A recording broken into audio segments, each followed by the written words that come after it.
Elimde bula bir tek süt bilim.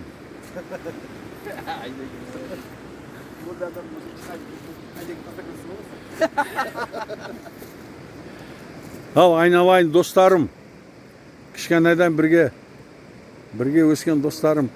Bir Kazak danalarımızda atalık bir жақсы bir ösiyet var.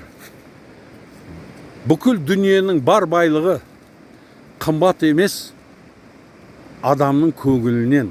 Dұрыс айтасың. Әкеңнің көңілі қымбат, анаңның мейірімі қымбат. Адамның бергені құнсыз, Алланың сыйы қымбат. Құдай қосқан адал жарыңның көңілі қымбат. Ұлыңның, бала шағаңның өмірі қымбат. Бәрін айт та бірін айт.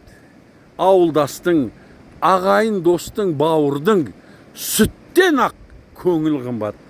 Сол сияқты достар, ешкімнің көңілін қалдырмайық, бір-біріміздің көңілімізді қалдырмайық. Қарасаңыз қалай басталады. Дүниенің бар байлығы қымбат емес адамның көңілінен. Сол сияқты көңілімізге қарайық. Қазақ атам айтады ғой. Адамның көңілі бір атым насыбайдан деп. Оның ғибратты мағынасы бар. Сол сияқты айналайын достар, өзім ризамын сендерге, Аллаға сансыз шүкіршілік осындай достар бергеніне. Өте орынды.